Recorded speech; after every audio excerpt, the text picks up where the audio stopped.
Bom, especialmente se você foi dos anos 80 ou dos anos 90, se você foi uma criança nos anos 90, com certeza você vai se identificar muito com esse vídeo, porque eu falarei sobre algumas teorias da conspiração ligadas a rituais satânicos envolvendo figuras brasileiras e muito famosas. Então, se você curte esse assunto, fique comigo até o final desse vídeo, beleza? Fala aí, pessoal, tudo bem com vocês? Comigo tudo muito bem, meu nome é Dimas, sejam muito bem-vindos mais uma vez no meu canal e eu venho aqui para conversar com vocês mais uma vez sobre teorias da conspiração envolvendo figuras brasileiras famosas, inclusive falando sobre pactos com o capiroto para conseguirem sucesso, fama e tudo que esses artistas conseguiram. Será verdade? Tem algumas coisas que fazem sentido. Eu falarei aqui o que eu acho e o que eu não acho também, beleza, pessoal? Mas antes de mais nada, manda seu like, porque o like ajuda muito o nosso trabalho a continuar crescendo no YouTube também. Peço que você se inscreva nesse canal, se você puder hypar, você me ajuda demais. Bom, aos meados dos anos 80, dos anos 90, quem não conhecia a figura da Xuxa? A Xuxa é uma das artistas mais famosas de todos os tempos no Brasil, é sério, nos anos 80...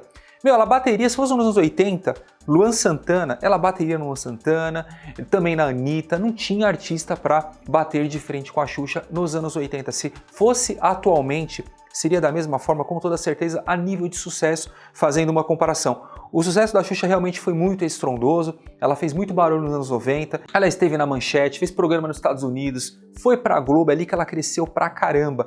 Só que existem algumas polêmicas que envolvem o nome de Xuxa. Algumas delas é que ela de vez em quando fazia algumas coisinhas ali, uns rituais, tudo teoria da conspiração, pessoal, tudo lenda urbana que eu mesmo ouvia quando era criança, principalmente relacionados a algumas músicas da Xuxa, especialmente Hilari Hilarie, que diziam que se colocasse a música ao contrário, a frase que você ouvia, entre outras frases que eu já ouvi também, uma delas era "o meu pastor é Satanás". Além do que algumas polêmicas sobre a Xuxa, que ela tratava Deus como o cara lá de cima, ela sempre fazia alguns sinais ali com a mão, que algumas pessoas diziam que eram coisas para o demônio, que ela tinha que fazer de tempos em tempos. Algumas entrevistas que ela fazia alguns sinais. Teve o brinco do 666 que recentemente ela apareceu na televisão, inclusive eu falei aqui também se era ou não era.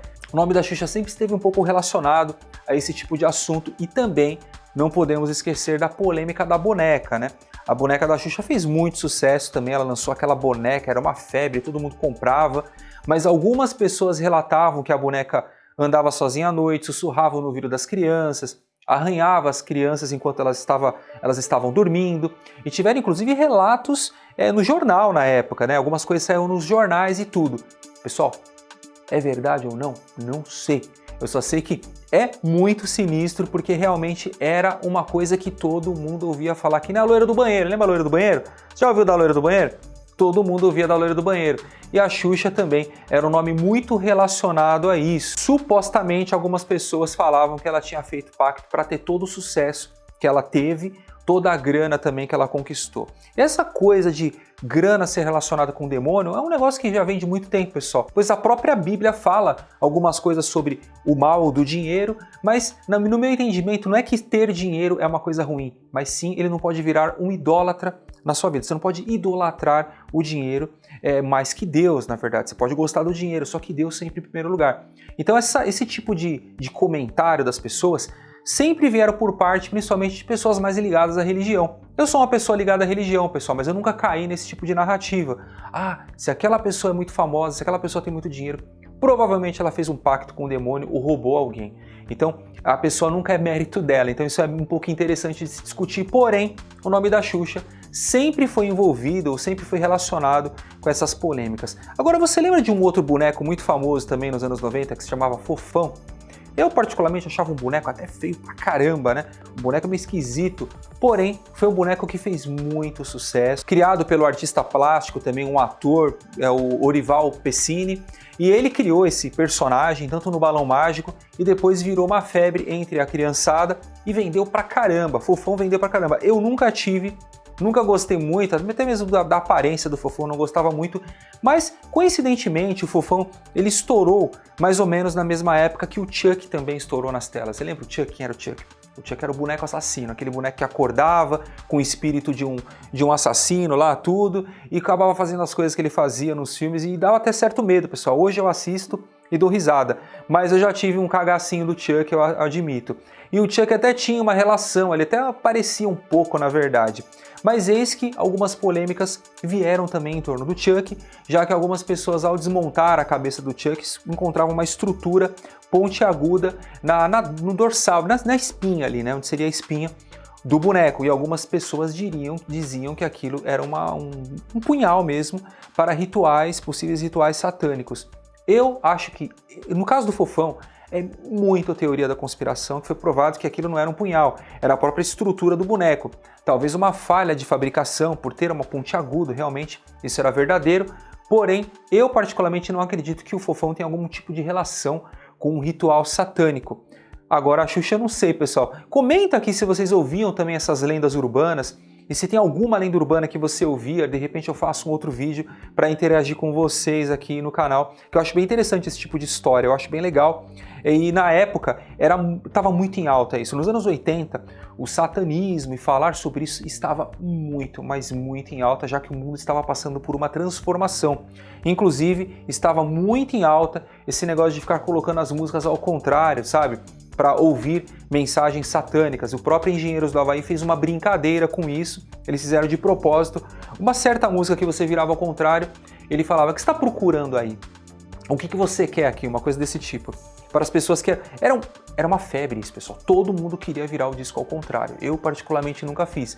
Mas se ouviam muitas histórias em torno de músicas e frases satânicas que saíam desses discos ao virar ao contrário. Então isso vem muito também por lado do Raul Seixas. O Raul Seixas, que foi um sucesso estrondoso também nos anos 80, foi um cara realmente muito importante para a música popular brasileira, que misturava filosofia social, misticismo, falava muito da sociedade, diversas coisas. E segundo o próprio Raul Seixas, o que ele fazia não era rock, era Raul Seixismo. Era um cara mega inteligente, pessoal, só que, infelizmente, ele acabava bebendo demais. Porém, o nome dele também sempre esteve muito envolvido a rituais satânicos e ele mesmo se dizia muito adepto a teorias de Aleister Crowley, que, se você não sabe quem é Aleister Crowley, ele foi um ocultista muito famoso, inclusive também tem lá na música do Ozzy, Mr. Crowley.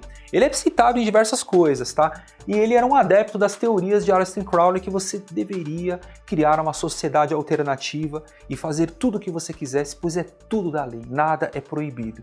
Então ele junto com Paulo Coelho, eles se apegaram muito a essas filosofias de Aleister Crowley e entraram de cabeça no ocultismo. Dali então, algumas músicas do Raul Seixas vinham com algumas frases estranhas: eu nasci há 10 mil anos atrás, Al Capone tem uma mensagem ali, ele dava uma cutucada na religião pra caramba, o Raul Seixas, sim. Ouvindo hoje as músicas, eu consigo algumas entender até mais do que antes. Então ele sempre esteve muito envolvido nisso. E dizia a lenda que o Raul Seixas ficava trancado num quarto 2, 3 meses, óculos escuros, bebendo, tomando uma. Quando ele saia de lá com diversas composições de sucesso, diz a lenda. Bom, Raul Seixas não está mais aqui para se defender, é só teoria da conspiração, lendas urbanas, mas o nome dele é um dos mais fortes envolvidos em toda essa questão de ocultismo. Até o nome do Roberto Carlos, pessoal, mas o Roberto Carlos nem vale a pena falar aqui, porque é muito teoria da conspiração mesmo. Agora, o que você acha desses artistas? Será que é real mesmo? Será que existem pessoas que realmente fazem isso, pessoal? Pacto com capiroto para conseguir sucesso e grana? Eu quero que você comente o que você acha sobre isso nesse vídeo. Agora eu tenho um outro bem legal, com o mesmo tema, só que com personalidades internacionais.